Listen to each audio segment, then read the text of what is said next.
Student, आज हम discuss करेंगे equivalent circuit and phasor diagram of the synchronous alternator. इसमें हम इक्विवेलेंट सर्किट के बारे में पढ़ेंगे और उससे जो फेजर डायग्राम बनते हैं उसके बारे में पढ़ेंगे। तो इसमें क्या होता है, the equivalent circuit of synchronous alternator shown in figure. जैसा कि इस फिगर में दिखाया गया है, ये क्या है, हमारा equivalent circuit of synchronous alternator का है। इसमें देखिए क्या है, ये आई ए क्या है, हमारा आर्मेचर करंट इसमें फ्लो हो रहा है, और आई एक्स ए आर क्या है, हमारा आर्मेचर का रिएक्टेंस है, और एक्स ए क्या है, हमारा लीकेज रिएक्टेंस है, और आर ए क्या है, हमारा आर्मेचर का जो है वो रेजिस्टेंस है। और इससे हमने लास्ट में क्या है, इससे एक लोड कनेक्ट कर दिया है। अब इससे देखेंगे हमारी फर्स्ट इक्वेशन क्या बनती है, X S equal to X A R plus X A.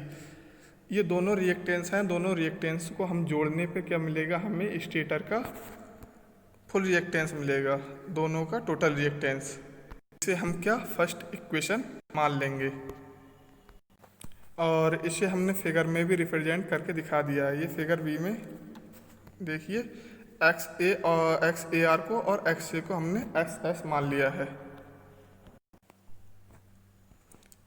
Next ये इक्वेशन हमारी है B equal to E A plus E A minus I A J X A R minus J A X A minus R A I A equal to क्या है, equation number 2 है। ये हमने किससे बनाई है, ये हमारा फर्स्ट वाला इक्विवेलेंट सर्किट का फिगर था, उससे हमने ये बनाया है। जैसे कि देखिए इसमें, इसके बाद क्या है, फ्रॉम इक्वेशन 1 और 2, इक्वेशन 1 और 2 से हम क्या करते हैं, इसमें एक्स ए आर और एक्स ए को कॉमन लेके वहाँ पर हम एक्स एस लिख देते हैं। जैसे देखिए इसमें b equal to E A minus I A J X, यहाँ पर एक्स ए आर और एक्स ए को क्या कर दिया हमने, जे एक्स में लिख दिया। फिर माइनस का क्या है हमारा, आई ए आर ए या are A I A.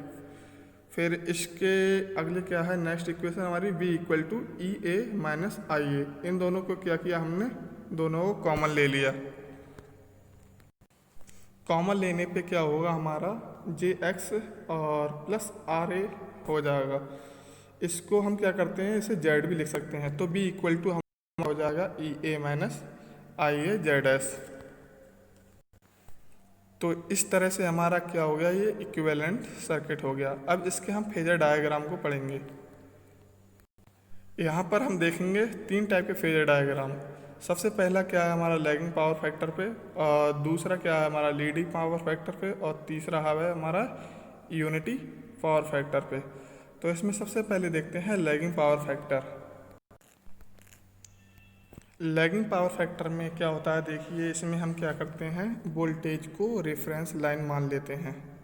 Reference line मानने के बाद में जो हमारा लैगिंग में क्या होता है, हमारा जो करंट होता है वो क्या करता है, इसमें लैग करता है।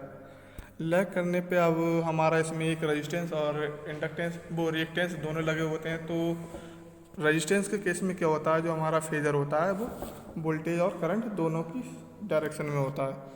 तो जिस करंट में हमारा करंट होगा, उसी की डायरेक्शन में क्या होगा, हमारा रेजिस्टेंस के लिए फेजर डायग्राम बनेगा। तो क्या हो गया यहाँ पर आई ए आर ए। अब करंट क्या करता है, रिएक्टेंस से क्या करता है, 90 डिग्री लैग होता है। तो लैग होने पे क्या होगा, यहाँ पर इस तरह से हमने ये बना दिया।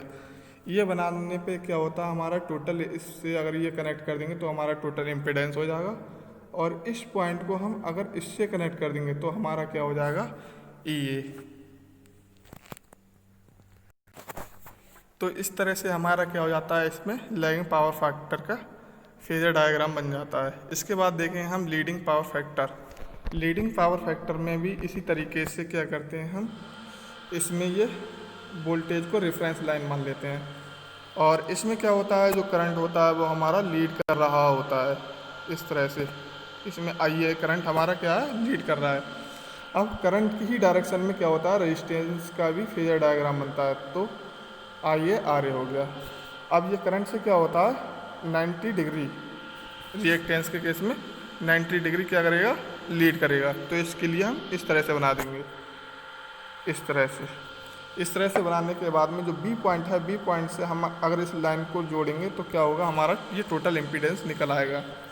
और अगर इसके जो रेफरेंस लाइन का जो 0 पॉइंट था वहाँ से हम अब अगर इसे जोड़ेंगे तो क्या होगा, ये हमारा ईएमएफ हो जाएगा। इस तरह से हमारा लीडिंग पावर फैक्टर भी हो जाता है। इसके बाद हम देखेंगे unity power factor. Unity power factor में क्या होता है, जो वोल्टेज और करंट दोनों क्या होते हैं वो एक ही फेज में होते हैं। देखिए इस तरह से इसमें हमने वोल्टेज को रेफरेंस लाइन बना लिया। अब इसमें क्या होता है, करंट भी उसी डायरेक्शन में ही होती है। तो इस तरह से हमने ये करंट को बना दिया।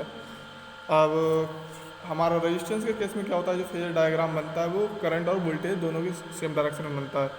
तो इस तरह से हम